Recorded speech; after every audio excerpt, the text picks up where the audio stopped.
స్తోత్రములు. ప్రభువైన యేసుక్రీస్తు నామములో మీ అందరికీ శుభములు తెలియజేస్తున్నాం. మేము మరి ఇండియా దేశంలో, భారతదేశంలో ఉన్న తెలంగాణ రాష్ట్రము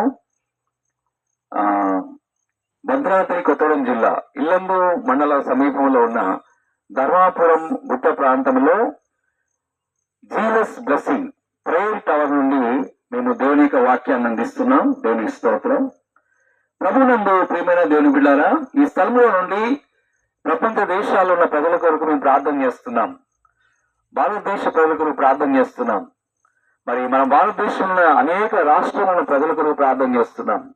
అనేక జిల్లాలు, మండలాలు, గ్రామాలున్న ప్రజల కొరకు ప్రార్థన చేస్తున్నాం. ప్రభునందు ప్రియమైన దేవుని బిడ్డారా, ఈ సువార్త దైవిక స్వస్థత ఆరాధన జరుగుతున్నది. దేవునికి స్తోత్రం. మరి రాబోయే దినాల్లో అనేక మంది ప్రజలను దేవుడు ఆయన తన రాజ్యం కొరకు ఆయన సిద్ధపరచబోతున్నాడు. 2024 సంవత్సరం క్రితము యేసుక్రీస్తు ప్రభువారు మరి ఇజ్రాయెల్ దేశంలో అనేకమైన ప్రాంతాలకు వెళ్లి దేవుని సువార్తను ప్రకటించారు. అనేక మందిని ప్రభు స్వస్థపరుచున్నారు. దేవునికి స్తోత్రం. పరిశుద్ధమైన బైబిల్ గ్రంథం నుండి మత్తయి సువార్త 9వ అధ్యాయము 1 నుండి 8 వచనాల వరకు మనం చదువుకుంటున్నాం, ధ్యానిస్తున్నాం. దేవుని బిడ్డారా, పరిశుద్ధమైన బైబిల్ గ్రంథం నుండి మత్తయి సువార్త 9వ అధ్యాయము 1 నుండి 8 వచనాలు. తర్వాత ఆయన దోణి ఎక్కి సముద్రము దాటి తన పట్టణంలో ప్రవేశింపగా, ఇదిగో జనులు పక్షవాయువుతో మంచం పట్టి ఉన్న ఒకని ఆయన యొద్దకు తీసుకుని వచ్చేది. యేసు వారి విశ్వాసమును చూచి, కుమారుడా, ధైర్యముగా ఉండము, నీ పాపములు క్షమింపబడి ఉన్నవని పక్షవాయువు గలవానితో చెప్పెను. ఇదిగో శాస్త్రులలో కొందరు ఇతడు దేవదూషణ చేయుచున్నాడని తమలో తాము అనుకొనగా, యేసు వారి తలంపులు గ్రహించి, మీరెందుకు మీ హృదయములలో దురాలోచన చేయుచున్నారు? నీ పాపములు క్షమింపబడి ఉన్నవని చెప్పుట సులభమా, లేచి నడవమని చెప్పుట సులభమా? అయినను పాపములు క్షమించుటకు భూమి మీద మనిషి కుమారునికి అధికారం కలదని మీరు తెలుసుకునవలని చెప్పి, ఆయన పక్షవాయువు గలవారిని చూచి, నీవు లేచి నీ మంచం ఎత్తుకుని నీ ఇంటికి పొమ్మని చెప్పగా, వాడు లేచి తన ఇంటికి వెళ్ళెను. జనులు అది చూచి భయపడి మనుషులకిట్టి అధికారం ఇచ్చిన దేవుని మహింపరిచిరి. హల్లెలూయా. ప్రభునందు ప్రియమైన దేవుని బిడ్డారా, యేసు క్రీస్తు ప్రభువారు ఆయన నిన్న నేడు ఆయన ఏకరీతిగా ఉన్నాడు. యుగ సమాప్తి వరకు సదాకాలము మీతో కూడా ఉన్నానని వాగ్దానం చేశాడు. దేవునికి స్తోత్రం. మన పరిస్థితిని ఆయన చూస్తున్న దేవుడు, మన యొక్క కుటుంబ పరిస్థితి చూస్తున్న దేవుడు. మనకున్న ఎటువంటి పరిస్థితుల్లో ఉన్నా సరే యేసు క్రీస్తు ప్రభువారు ప్రతి ఒక్కరిని ఆయన ప్రేమిస్తున్నాడు. దేవునికి స్తోత్రం. ఒక సందర్భంలో యేసు క్రీస్తు ప్రభువారు మరి ఒక సముద్రం దాటి ఆయన ఒక పట్టణంలో ప్రవేశించినప్పుడు ఒక పక్షవాయువుతో బాధపడుతున్న వ్యక్తిని మరి యేసు ప్రభు దగ్గరికి తీసుకొచ్చినట్లుగా మనం చూస్తున్నాం. ఆ పక్షవాయువు గలవారిని మంచం పట్టి ఉన్న ఒకరిని ఆయన యొద్దకు మోసుకుని తీసుకుని వచ్చారు. దేవునికి స్తోత్రం. యేసు క్రీస్తు ప్రభు దగ్గరికి వచ్చిన వారిని ఆయన ఎంత మాత్రమునో త్రోసివేసే దేవుడు కాదు. దేవునికి స్తోత్రం.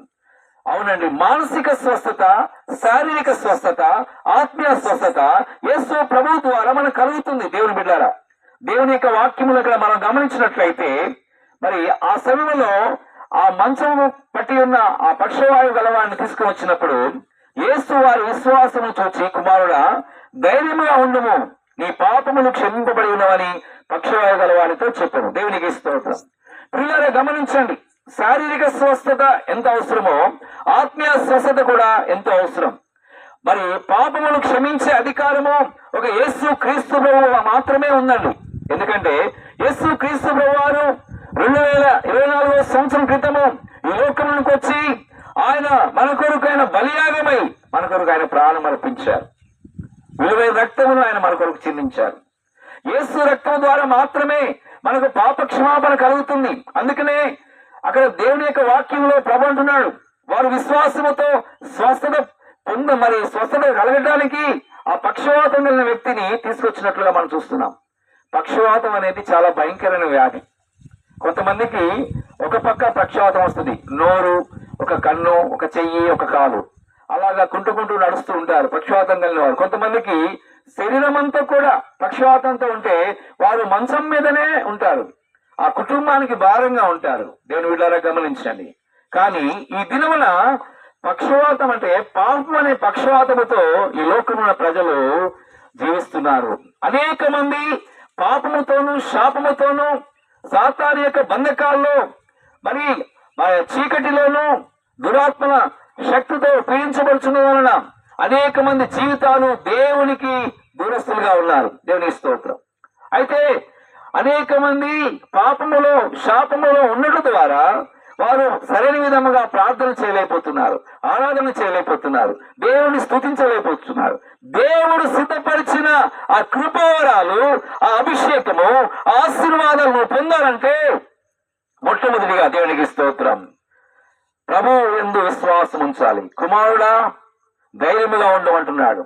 దేవుని బిడ్డ, నీవే స్థితిలో ఉన్నావో నీ పరిస్థితిని, నీ తలంపులు, నీ ఆలోచన, నీ కుటుంబ పరిస్థితి, నీ వ్యక్తిగత జీవితంలో పరిస్థితి ఆయన చూస్తున్న దేవుడే ఉన్నాడు. ఆయన నీ గురించి ఆలోచన చేస్తున్న దేవుడే ఉన్నాడు. అనేక సందర్భాల్లో నీవు మనుషుల ప్రేమ నువ్వు దూరం అయిపోయావేమో, నిన్ను ప్రేమించిన వారు నీకు దూరం అయిపోయారేమో. అయితే ఈ లోకంలో బంధువులు నిన్ను అర్థం చేసుకోవట్లేదేమో, స్నేహితులు నిన్ను అర్థం చేసుకోవట్లేదేమో, నీ తల్లిదండ్రులు నిన్ను అర్థం చేసుకోవట్లేదేమో, అయితే నీ పిల్లలు నిన్ను అర్థం చేసుకోవట్లేదేమో, నీ తోబుట్టువులు అన్నదమ్ములు నిన్ను అర్థం చేసుకోవట్లేదేమో, నీ అక్కజల్లు నిన్ను అర్థం చేసుకోవట్లేదేమో, ఇరుగు పొరుగు వారు ఒకరు అర్థం చేసుకోవట్లేదేమో. అయితే ఈ దినం ప్రభు నిన్ను అర్థం చేసుకుంటున్నాడు. దేవునికి స్తోత్రం. కుమారుడా ధైర్యంగా ఉండము. దేవునికి స్తోత్రం. ఆ పక్షవాతంతో బాధపడుతున్న వ్యక్తితో మాట్లాడే దేవుడు ఈ దినమున దేవుడు నీతో మాట్లాడుచున్నాడు. కుమారుడా కుమార్తె ధైర్యముగా ఉండము. నీవు అనేక సమస్యలను బట్టి కృంగిపోయావా? ఆర్థికమైన సమస్యలు నీ జీవితంలో ఎదురవుతున్నాయా? నీ పరిస్థితిని బట్టి శాంతి సమాధానం కోల్పోయే స్థితిలో ఉన్నావా? అయితే ప్రభు నిన్ను పిలుస్తున్నాడు. కుమారుడా కుమార్తె ధైర్యముగా ఉండము. నీ పాపములు క్షమించబడినవని పక్షవాయు వారితో చెప్పాను. హల్లెలూయా. ఒక వ్యక్తి శాపము నుండి, పాపము నుండి, అంధకారం నుండి, చీకటి నుండి తొలగించబడినప్పుడు ఆ వ్యక్తి జీవితంలో సంతోషం వస్తుంది, సమాధానం వస్తుంది. పిల్లరా, అయితే అక్కడ కొంతమంది ప్రభువుని అర్థం చేసుకోలేకపోయారు. ఈనాడు కూడా అనేక మంది ప్రభువుని అర్థం చేసుకునే స్థితిలో ఉన్నారు. అక్కడ శాస్త్రులు కొందరు ఇతను దేవదూషణ చేయుచున్నాడని తమలో తాము అనుకొనగా అక్కడ వారి హృదయాలు గ్రహించిన యేసయ్య, యేసు వారి తలంపులు గ్రహించి మీరెందుకు మీ హృదయంలో దురాలోచన చేస్తున్నారు? ఈ దినాల్లో యేసు ప్రభు యొక్క ప్రేమను అర్థం చేసుకోలేకపోతున్నారు. ఆయన ఇచ్చే రక్షణ అర్థం చేసుకోలేకపోతున్నారు. ఆయన ఇచ్చే సంతోషాన్ని అర్థం చేసుకోలేకపోతున్నారు. ఆ ప్రభు ఇచ్చే అభిషేకాన్ని అర్థం చేసుకోలేకపోతున్నారు. దేవుడు సిద్ధపరిచిన ఒక నూతన యెరూషలేము అనే ఒక పరిశుద్ధ పట్టణం ఉంది, ఒక సీయోను అనే పరిశుద్ధ పట్టణం ఉంది. దేవుడు బిడ్డారా, మహిమగల రాజ్యం అనేది ఉంది. దేవుని రాజ్యము భోజనము పానము కాదు, కానీ నీతియు సమాధానము పరిశుద్ధాత్మ యందలి ఆనందమైనదని దేవుని యొక్క వాక్యం సెలవిస్తుంది. దేవుని బిడ్డారా, దురాలోచన నుండి విడిపించే దేవుడు మన దేవుడు. దేవునికి స్తోత్రం. కనుక నీ పాపములు క్షమించబడినవని చెప్పుట సులభమా, లేచి నడవమని చెప్పుట సులభమా? మొట్టమొదటిగా పాపములు క్షమించబడితే మనం పరలోకానికి వెళ్తాం.